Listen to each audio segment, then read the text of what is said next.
Espace TV, le 22h.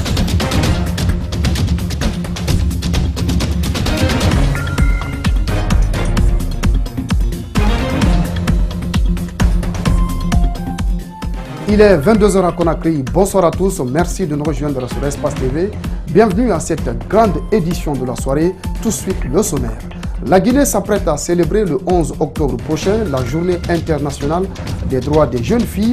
Des activistes de défense des droits des femmes comme Domani Doré s'activent pour la réussite de cet événement qui fait la promotion de la femme guinéenne. Plus de 3 semaines après l'inondation de Gawal, la ville peine à se relever. Sintirou, localité où un militaire a trouvé la mort, est infranchissable. La route est détruite. Plus de 10 gros porteurs stationnent dans la boue depuis l'inondation. Reportage à suivre avec Alseni Bari. Et puis nous irons à la découverte du baobab, arbre emblématique de l'Afrique noire qui produit des fruits longtemps restés méconnus hors du continent. Voilà pour le sommaire. Bienvenue à tous. À l'entame de ce journal, enfin une date pour l'installation des élus locaux 8 mois après la tenue des élections communales. Le 5 octobre prochain, c'est cette date que vient d'annoncer le ministre de l'administration du territoire et de la décentralisation lors d'une conférence de presse tenue ce lundi à Conakry. Cette annonce pourrait sans doute éviter les manifestations politiques prévues par l'opposition républicaine qui réclamait à bras le corps l'installation des élus locaux. Mohamed Damaro Kamara, Amara Lexila. L'arrêté 63-13 du ministère de l'administration territoire et de la décentralisation portant installation des conseils communaux et élection de leur exécutif. Le ministre, vu la Constitution, vu la loi, vu le décret portant attribution et organisation du ministère de l'administration du territoire et de la décentralisation, vu les nécessités du service, arrête. Conformément aux dispositions de l'article 132 du Code révisé des collectivités locales, les conseils communaux élus sont convoqués pour leur mise en place et l'élection de leur exécutif. Article 2. La session pour la mise en place des conseils communaux et l'élection de leur exécutif aura lieu à partir du 5 octobre 2018. Article 3. Les gouverneurs de région, les préfets et les sous-préfets sont chargés, chacun en ce qui le concerne, de l'application correcte du présent arrêté. Article 4. Le présent arrêté qui prend effet à compter de sa date de signature sera enregistré et publié au journal officiel de la République. Conakry, le 24 septembre 2018, le ministre de l'administration du territoire, général Brema Kone. En prélude à la célébration de la journée internationale des droits des jeunes filles qui se tiendra le 11 octobre prochain, l'ambassadrice de la campagne en Guinée a annoncé les couleurs de cette journée dédiée aux filles. Lors d'une conférence de presse tenue ce lundi, Domani Doré a rappelé l'importance de la femme dans le développement socio-économique d'une nation et l'impératif de sa place de leadership. Abdurrahman Ba, Lamine Silla. La femme doit participer à la gestion d'une nation par le biais de son leadership. Voici l'idée prônée par cette campagne Girls to Leader, un véritable moyen de sensibilisation des jeunes filles à se créer le profil de leader. Girls to Leader, c'est une campagne mondiale qui a été initiée par un groupe de femmes chefs d'État avec comme responsable de dynamique la présidente de la République de Malte, qui va être un creuset pour encourager le leadership féminin, mais auprès des couches jeunes, à travers les adolescentes et bien entendu les jeunes garçons, qu'on prépare également à s'habituer à ce leadership féminin, afin de permettre que nous ayons des femmes leaders prêtes à diriger et capables de se rendre compte qu'elles ont également leur place dans la vie politique. Sortir les femmes intellectuelles du complexe de diriger semble être un défi pour les structures militantes pour l'épanouissement de celles-ci. À travers cette campagne, des modèles de femmes ayant réussi dans leur domaine vont servir de source d'inspiration pour les jeunes filles en quête de repères. L'idée, c'est vraiment avoir d'abord l'adhésion des femmes leaders, ce qui est de facto une raison qu'elles ne vont pas refuter, les avoir auprès de nous afin qu'elles, très souvent, elles aient l'occasion de rencontrer ces jeunes filles. Et le fait de savoir qu'une femme pilote existe, une femme journaliste existe, une femme chef d'État existe, une femme ministre, une femme députée, provoquera un déclic chez les petites filles et se dire qu'elles peuvent commencer à rêver de l'être également. Cette campagne n'intéresse pas que les femmes, des hommes aussi se battent pour la cause féminine. C'est le cas de ces deux intellectuels qui luttent pour l'émergence des femmes. On estime que dans l'épanouissement de la femme, l'homme est le meilleur allié. Aujourd'hui, je reconnais réellement le talent que les femmes ont pour diriger. Toute initiative qui vise naturellement à faire en sorte que la femme s'émancipe davantage, participe au combat politique, c'est une initiative qui mérite d'être soutenue. Le 11 octobre prochain, seulement la Guinée et le Kenya seront au cœur de cette activité Girls to Leader en Afrique. Autre chose dans ce journal, on s'intéresse à présent à la création des ONG ou encore des organismes de société civile en Guinée. Quel rôle doivent-ils jouer dans le processus d'instauration d'un état de droit et quel avenir ont-ils à travers les différentes activités qu'ils mènent? Macky Sall et Abdoulaye Camara ont rencontré un responsable d'une nouvelle structure. Suivez leur reportage. Cette nouvelle structure naissante vient s'ajouter à la longue liste des organisations de la société civile guinéenne. Pour le cas particulier de l'Alliance futuriste, elle regroupe l'ensemble des sensibilités de la nation, nous a indiqué ce membre fondateur.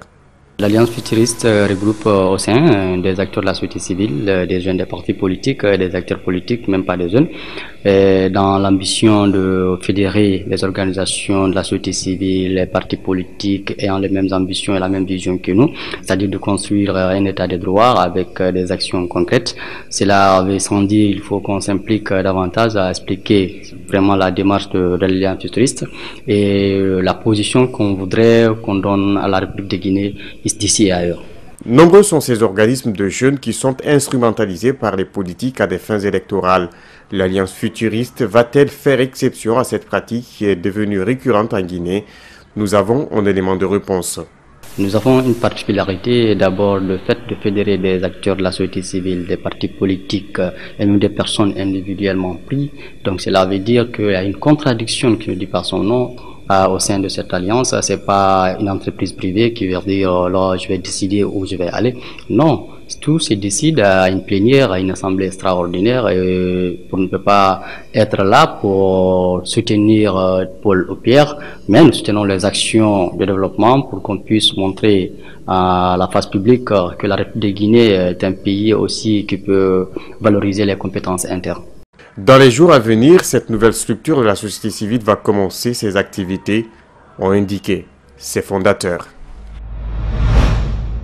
On en vient à cet élément annoncé dans les titres. Plus de 3 semaines après l'inondation de Gawal, la ville peine à se relever. Sintiroun, localité où un militaire a trouvé la mort, est infranchissable. La route est détruite. Plus de 10 gros porteurs stationnent dans la boue depuis l'inondation. Les difficultés, le quotidien des usagers. Dans cet élément de reportage signé Alseni Bari, Abdoulaye Awar Kamara. Commune rurale de Sintiroun, dans Gawal, une localité fortement touchée par l'inondation. C'est sur ce pont qu'un militaire a trouvé la mort aux premières heures de ce sinistre.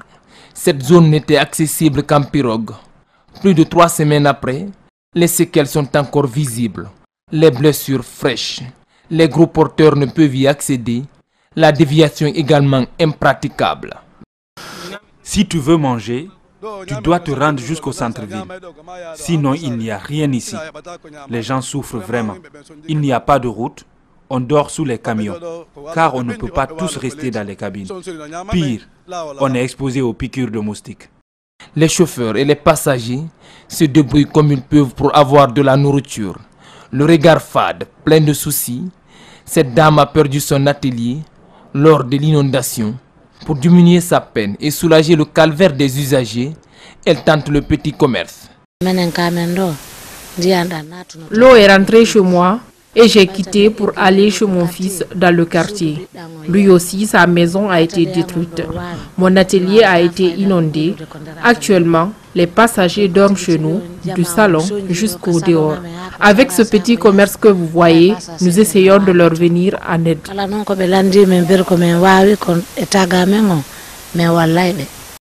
Elle n'est pas la seule dans ce cas. Avec cette route, rien ne peut passer. Les apprentis et autres usagers ne savent point à quel sein se vouer. Notre caméra, par endroits décriée, parfois accueillie en héros, reste leur unique espoir pour attirer l'attention des autorités. Deux fois, on participe même pour envoyer des cailloux, pour les aider de plus. Des fois, on envoie même de l'eau. On demande des aides à travers le gouvernement pour cette route. A noter que Sinthiouroun n'a jamais connu d'électricité ni une goutte d'eau de la Société des eaux de Guinée, selon les populations. Restons encore dans la préfecture de Gawal pour dire que les ressortissants de cette localité sinistrée et sous le choc s'organisent pour apporter de l'aide aux victimes. Ils ont fait un don de 33 millions de francs guinéens, des vêtements et des sacs de riz. Mais malgré leurs efforts ainsi que ceux des autorités, il reste toujours des localités impactées, difficiles d'accès avec la destruction des ponts de franchissement et des routes. Alseni Bari, Ibrahima Awal Kamara. 70 sacs de riz, 19 colis de vêtements, 33 millions de francs guinéens, c'est le contenu du don fait par le bureau des ressortissants de Gawala-Conakry, des donateurs de certaines villes de l'intérieur du pays et de l'étranger. Il est destiné aux victimes de l'inondation de Gawal. Nous avons un devoir vis-à-vis de notre préfecture natale. Quand elle est menacée, nous nous sentons menacés. Voilà les raisons fondamentales pour lesquelles j'ai opté de me battre pour venir au secours de mes frères. Pour recevoir le don, les victimes sont classées en pourcentage selon les pertes. Sur les 8 communes de la préfecture, seul Malantan n'est pas touché. Les sous-préfets devront procéder au recensement de toutes les victimes à travers l'enregistrement de leurs contacts pour veiller à la bonne distribution des dons. Au niveau préfecture ici, il y a le comité préfectoral de crise qui a partagé tout ce qui est arrivé, vivre, non vivre, argent. Tout ça a été partagé en fonction de ces pourcentages. Et stock, nous avons 0 au niveau de la préfecture aujourd'hui. Malgré les efforts des ressortissants et des autorités, certaines localités impactées par l'inondation sont toujours inaccessibles. Quand je prends le cas de Concitel, il y a un district qu'on appelle Himaya, l'accès est vraiment impossible. Les ponts sont partis, donc il y a ces fleuves, donc aucun moyen d'accès. Sauf si ces gens viennent avec, je sais pas, à pied parfois. Les causes de cette inondation, selon le préfet, seraient dues à la coupe abusive du bois par les populations, les constructions anarchiques sur les flancs des montagnes et des berges des cours d'eau, d'où son appel à plus de responsabilité de tous les citoyens. Le premier comité technique régional de la santé s'est ouvert ce matin à Bouquet. Cette instance a réuni les acteurs de la société en vue de discuter les problèmes dans les structures sanitaires de la région. La cérémonie d'ouverture a connu la présence des autorités locales et les représentants des partenaires du système sanitaire. Salif Lifo Sissé, Fodé Oumar Kamara.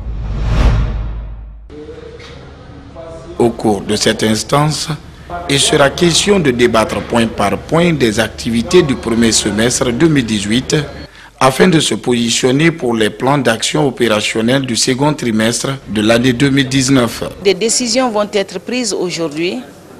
Nous aurons des canevas de comment nous devons faire avec les maladies à potentiel épidémique, etc. etc. Et qu'est-ce que nous devons faire pour avoir plus de performance. Pour atteindre le résultat escompté, ce présent comité technique régional de la santé doit analyser les résultats du monitorage des activités des centres et des hôpitaux de la région en tenant compte de leurs performances. Il s'agit d'une instance de coordination, de suivi et d'évaluation de ce que nous avons fait pendant les 6 mois dans toutes les formations sanitaires à partir du niveau communautaire postes de santé, centres de santé et au niveau des hôpitaux à la fois préfectoraux et hôpital régional. Dans le souci du bien-être des populations de la région, le chef de cabinet du gouvernorat de Bouquet a invité les participants à identifier les points forts et les points à améliorer dans les districts sanitaires au cours de ces journées de réflexion.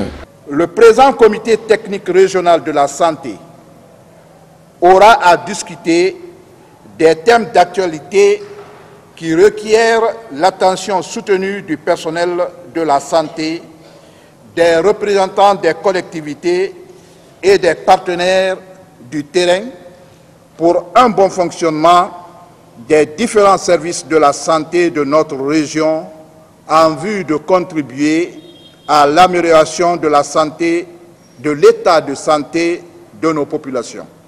Se donner et de recevoir doit permettre aux participants d'analyser, mais aussi à proposer des solutions objectives pour faire un plan opérationnel du second trimestre 2019.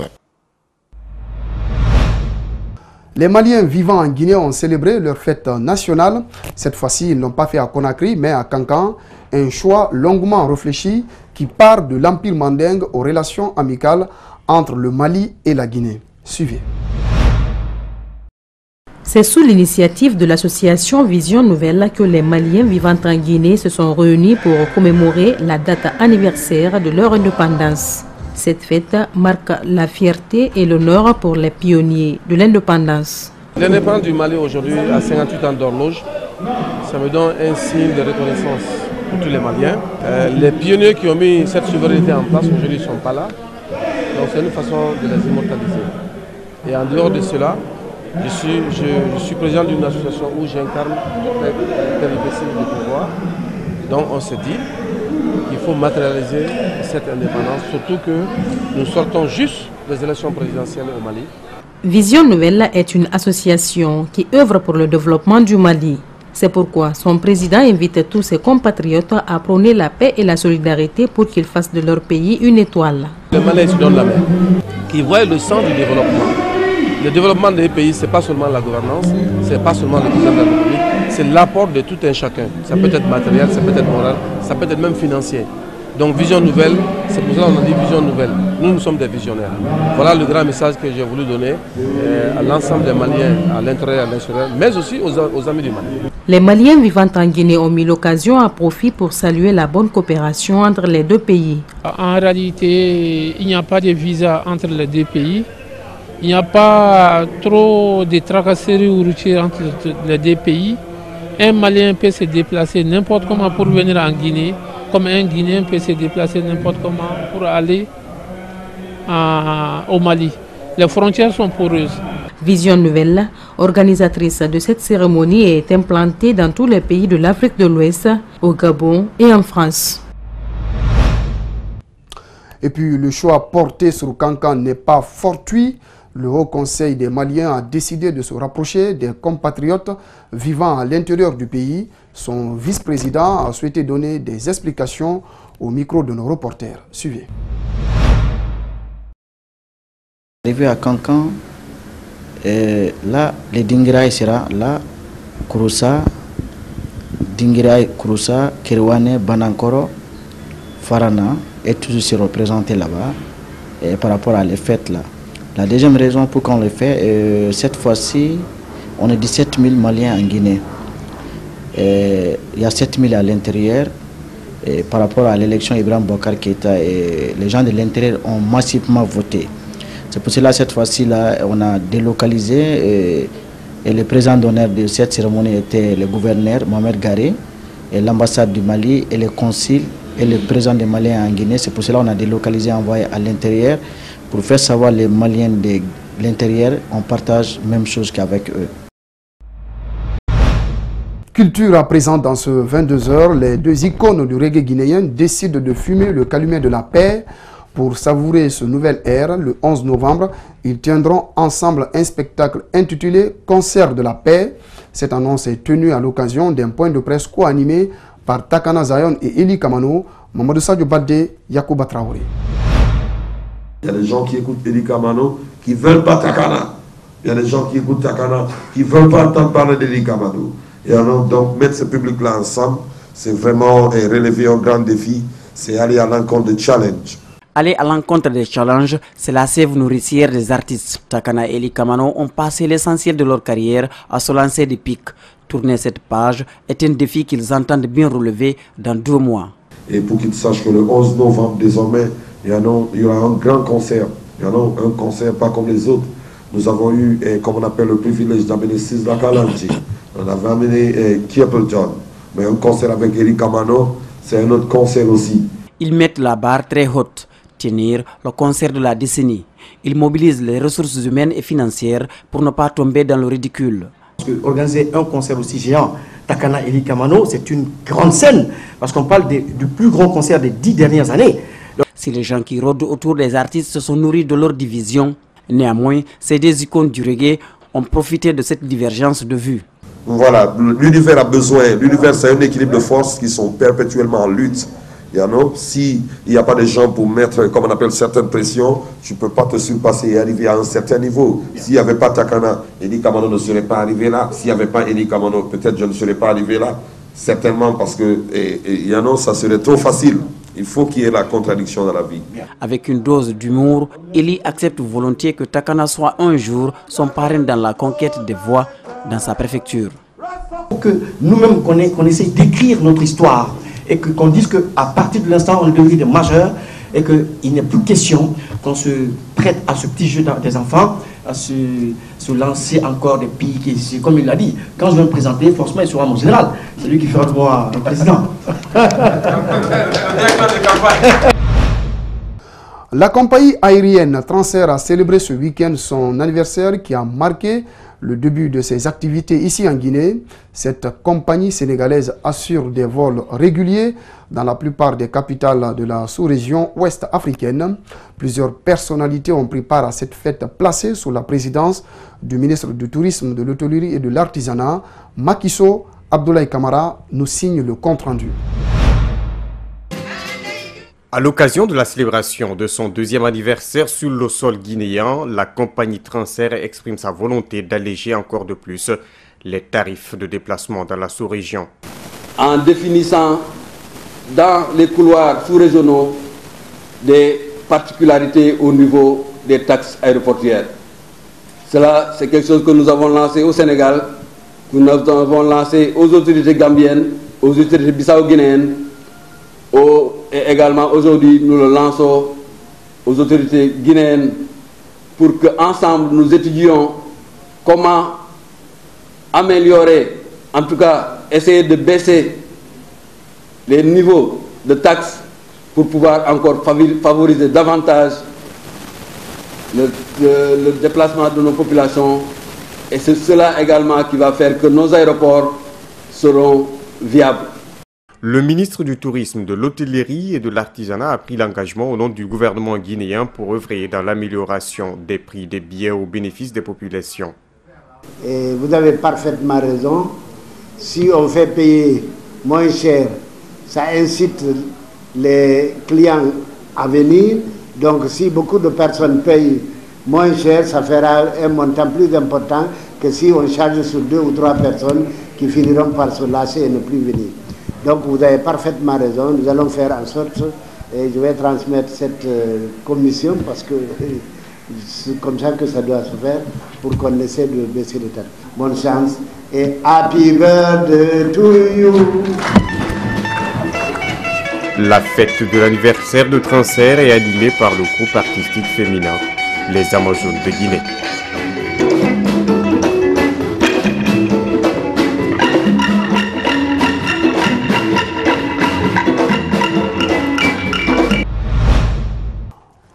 La Fédération guinéenne de handball était face à la presse ce matin.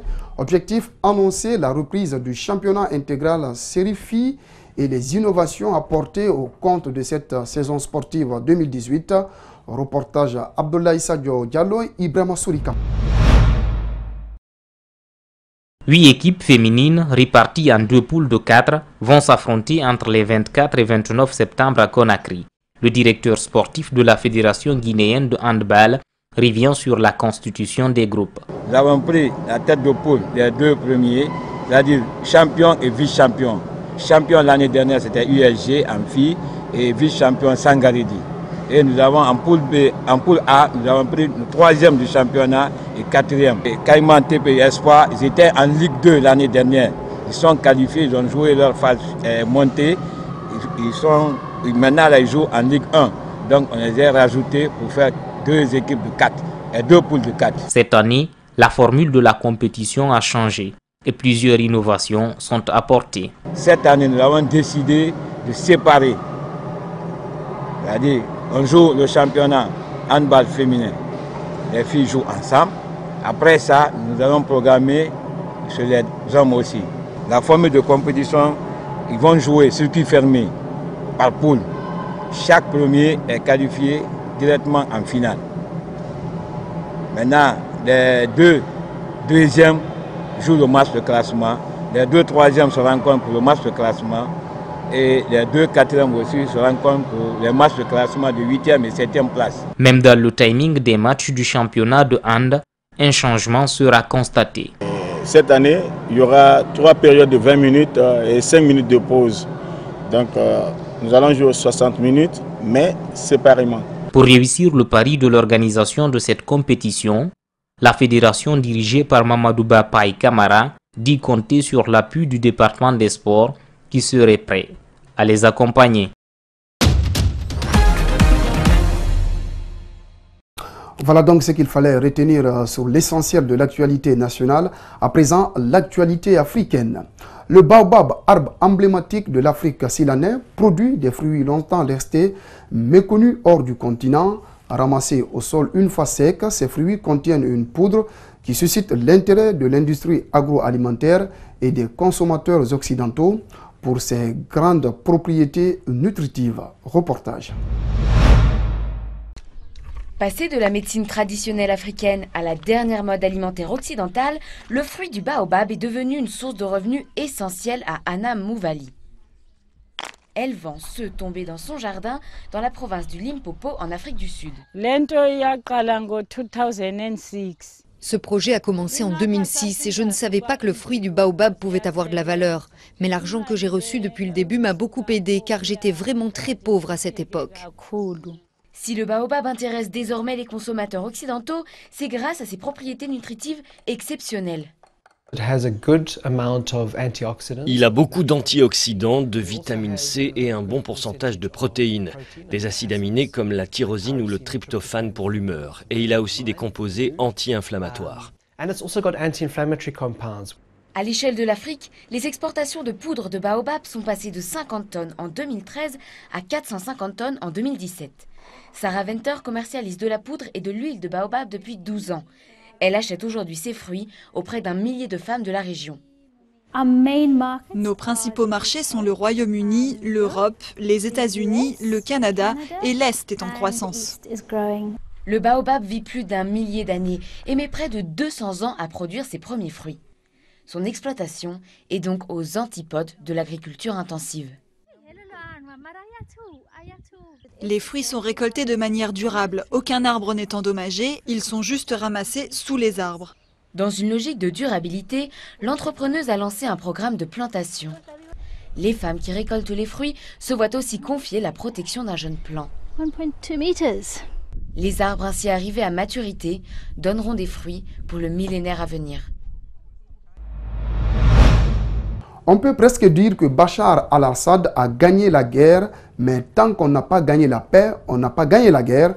Jean-Yves Le Drian met en garde contre le risque de guerre perpétuelle au Moyen-Orient. Aucun accord de paix n'est trouvé en Syrie. Le ministre français des Affaires étrangères s'exprime lors d'une conférence de presse en marge de l'Assemblée générale annuelle de l'ONU. On l'écoute. On peut presque dire que Bachar el-Assad a gagné la guerre. On le constate. Mais on ne peut pas dire que Bachar el-Assad ait gagné la paix. Loin de là. Et quand on gagne la guerre sans gagner la paix, ça veut dire qu'on n'a pas gagné la guerre. Même si les avancées sur le terrain sont ce qu'elles sont. Et je le redis. Tant qu'on n'a pas gagné la paix, on n'a pas gagné la guerre. Et c'est de la responsabilité de Bachar el-Assad, mais aussi de ceux qui le soutiennent, pour engager une solution politique à la fin du conflit. Sinon, on risque d'aller vers une forme de guerre perpétuelle dans la zone. Voilà, merci aux téléspectateurs qui nous suivent à Sangaredi et partout à travers le monde grâce à Espace TV. C'est la fin donc de ce journal. Il est à revoir sur notre site espacetvguinée.info. Très bonne soirée à tous.